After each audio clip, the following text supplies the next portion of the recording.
Oh, what was that? I'm concerned. Hello babes, hello girly bops, hello besties, the angels of the world. Today we are going to be talking about all of my favorite books from Q3 of the year. I want to do these all in order, so I'm going to start off July, go into August, and then we're going to go into September. I don't have the physical copy of one of the book, but I did order it because I loved it so much that I need to have it in my possession. So let's just jump right in. I am going to go into detail. We're going to start off with Fall Glad. I don't think I'm saying that right. I know I'm not. Of Never After Once Upon a Broken Heart trilogy. Second book on Jack's Neville and Evangeline. I think that's how you say it, right? Right. It's such a beautiful name though. First book left off on the cliffhanger, and in the second book, Jax and Evangeline are working together to basically break a curse. And the whole time, Jax is kind of playing her sense to get what he wants. You see the tension between the two characters. Them working together has the magic. It has like all the cutesy tension between the two, and you get to see the way they're like fighting the attraction, the way Jax is like taking care of Evangeline in this book too. Like they have so many cute scenes where he's like just taking care of the girl. Is this like the first book that I've read that I was like, oh yeah, I'm hooked. I want the adventure, I want the fantasy, I want the magic. This trilogy I highly recommend it. If you are like looking to dip your toe into like romantasy, I recommend these books to start off. It's YA, but it doesn't feel like it's YA. It's amazing. Do want to read her other series that was before this series. I should have started the first series before reading this one, because the first one gives you like the backstory onto this one. So I love this book, I love the trilogy, I loved everything about it. The last book was probably my least favorite out of the trilogy because I felt like I wanted more of them together. This one had the perfect amount of them together, the magic and just the adventure, mystery-ish. Okay, so the next one is Love Song for Ricky Wilde. It's been added to my favorites list. So this one's following Ricky Wilde and Ezra. And Ricky is in a family of people that just like, it sticks to status quo. They all like work in a family business, have like the same type outlook of life, and she was the one that's like, okay, I want something different for my life. I want to follow my dreams. I want to make myself happy. I want to do something that's going to make me happy. So me and Miss Della, and Della tells her about the apartment that is vacant and needs to be rented out. So Ricky leaves her life and starts her own flower shop in Harlem. That's where she meets Ezra, a pianist. He's also like extremely talented. They both are. This is like a faded romance. It also has like a curse in there. They instantly have a connection. It's also written in third person. You get to see the inside mind. Ezra, Ricky, Miss Della, his best friend Tuesday. I absolutely love this book. It was so beautifully written. It was so magical, so heart touching. It has so many different topics it touches on. I love when it's like faded. You see the two characters, you can tell they're made for each other within every conversation, within every interaction. You feel like you're a part of the friend group. You feel like you're there living the story with them, and you feel connected to each character. I absolutely love this. I highly recommend it. Heart touching moments in there that I'm just like, oh, right in the solar plexus, right in the solar plexus. Like that shit touched my soul for real.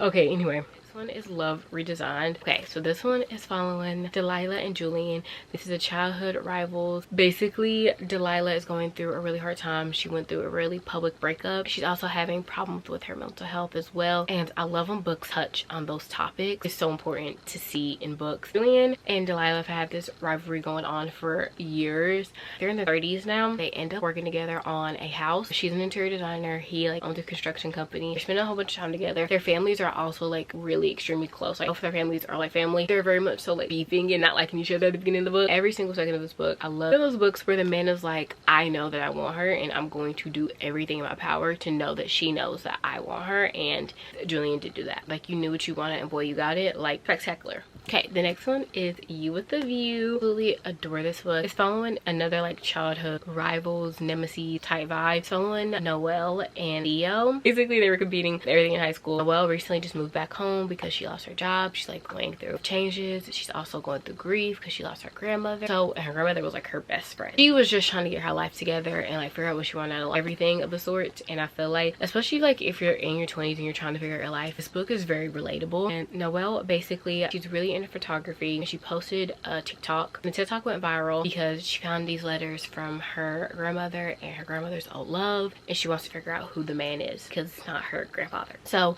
she basically posted on TikTok. It goes viral. Then Theo commented back and like, this is my grandfather, and then they end up meeting up. It becomes a reoccurring thing where Noelle's hanging out with Theo's grandfather. Then they end up going on this big road trip. Theo's grandfather and Noelle's grandmother were supposed to go on this big road trip after getting married, and obviously it never happened because they never ended up together. Well, they end up going on the trip together, and you get to see the adventure of them going on the trip together. You get to work through the grief with Noelle throughout the whole entire book. You also see the two characters, Theo and Noelle, fighting the attraction. Since this is all in Noelle's point of view, you don't really get to see the inner workings of Theo's mind, but you do get to see like his struggles with his father. They're trying to figure out adulthood in their lives and their careers, and you get to see the adult angst in this book. I don't know, it just makes it a little bit more relatable. So the next book is Picking Daisies on Sunday. It's following Levi and Danny, and this is also a best friends to like strangers to friends again. They're also fake dating in college, so it's kind of like a college romance. Danny and Levi start fake dating after they bump into each other at a bar, and they haven't seen each other in 4 years. They used to be like the best friends, involved with each other's family, like always together. They stopped hanging out because Danny was in love with Levi. She didn't think that Levi felt the same way, so she was trying to save herself the heartbreak by giving him space. The characters are both going through grief. I don't really think that grief ever really ends, you know what I mean? And like this basically depicts that like grief never really ends, and you never really like fully get over like losing someone that you genuinely love and care about. But yeah, they both lost a pivotal age in their lives. The reason they start fake dating is because Levi needs to get a job, and so that he can seem like he moved on from his past relationship. I was dating one of his sisters, and Levi's sister is getting married, and said friend is in the wedding party. Well, this is all written in Danny's point of view, so you get to see them figure out what they want to do after college. You get to see them fake dating and like reconnecting with each other's families. The friend group, Danny's friend group, is also really good and funny, and I really love her friend group. Also, the book is based in New York. She's in fashion school. I love how they like still remembered everything about each other. Loved everything about it. I cried multiple times. Levi is literally the sweetest. Danny is my lover girl. I love when the main character is just so in love with love and like a hopeless romantic. Maybe because I'm a hopeless romantic. Maybe that's why. Yeah, that's definitely why. The next book, Just for the Summer. This is also one of my new all-time favorites. I will also be getting a tattoo for this book. I absolutely loved this book. All the layers. This book had so much to it.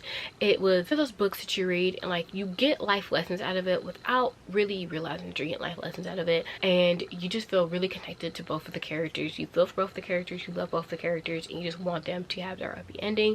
It has so many dimensions to it. Emma and Justin basically have like this curse where right after they get out of a relationship with someone, that person always ends up meeting their soulmate and finding their one. They meet on a Reddit thread, and they decide to go on 4 dates, have a kiss and a breakup, so that they can find their perfect person after they break up. As soon as they meet, Justin feels like he's been hit by a truck, and that she is his one.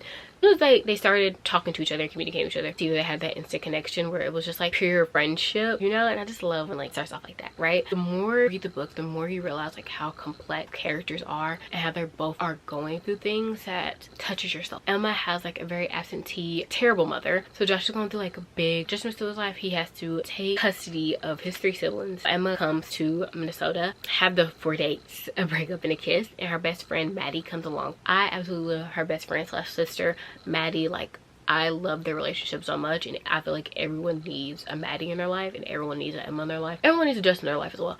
Everyone needs everyone.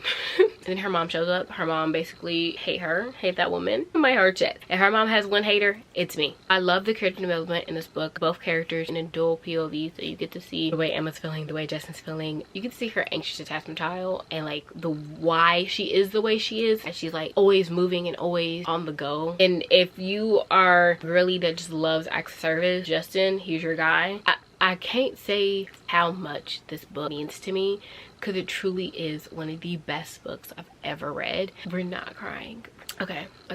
Read this book. The second to last book is The 7-Year Slip. This one, letter, single second of it, captivated me and held my attention throughout the whole entire book. It does have some touches of magic in there. It's on Clementine and Iwan. This book also does touch on grief. Clementine's aunt passed away. This book did make me cry, and she left her apartment. The apartment is magical. The apartment will send you 70 years in the past, like 70 years in someone's future. So the apartment ends up sending Clementine 70 years in the past, where she meets Iwan, and Iwan is currently staying at Clementine's aunt's apartment in his time. So they bump into each other. They're spending all this time together. The second time that they made each other, that's where the book got cute. Communicating, they're opening up. Kind of like the first time she's ever felt somewhat happy and like the world wasn't closing in on her since her aunt passed. Throughout the whole book, she does get sent back to the apartment multiple times. Iwan is an aspiring chef, and she works in publishing. I don't remember exactly what I was saying. Clementine trying to like figure out her life, trying to figure out like if she's actually happy with what she's doing with her life and where her life is going. They're both trying to figure out like who I truly am, or if this is just what the world wants me to be. That type vibe. I adore this. As of right now, that's all I to say about this book. I did just talk about this book in my reading wrap up, so I think I might have explained it better in my reading wrap up, but right now I'm kind of like brain hazy. Is the book I don't have a physical copy of. The Oliver Wanted, Oliver Needed. This is a Friends to Lovers. It's extremely cute. It's on Harlow and Asen. I hope I said that right. Harlow recently just broke up with her longtime boyfriend. Also like been like part of her family. She's been part of his family. Like their mothers were best friends, right? She also lost her mother. Like right at the beginning of the book, they break up. He's very much so still like obsessed with her, and she's like, I don't really think he really knows me. So she is also a yoga instructor, right? She's really into photography as well. She gets offered a job in Seattle, so she ends up moving to Seattle, and she's basically like starting her life over. Love that for her. I love seeing that. So she moves to Seattle. She's gonna coast into her new life, figuring out what she really wants to do with her life. She also meets Seven. She also starts working at her uncle's cafe, so she's like juggling a lot, and she meets Asen, and her and Asen get off on like the wrong foot. They had like this back and forth banter. Harlow and Asen are time together. They're bonding together. Harlow is not ready to get into another relationship. Throughout the whole book, you get to see the way that Asen truly gets to know her. And it's so beautiful to be able to like to see that in the book. This book also had like just the right amount of mess. I loved her relationship with everyone. Like she had like really good people surrounding her. All these books have been rated above 4.5 stars. So if that tells you anything, I did enjoy all these books. I loved all these books. Yeah, I think that's all I have to say.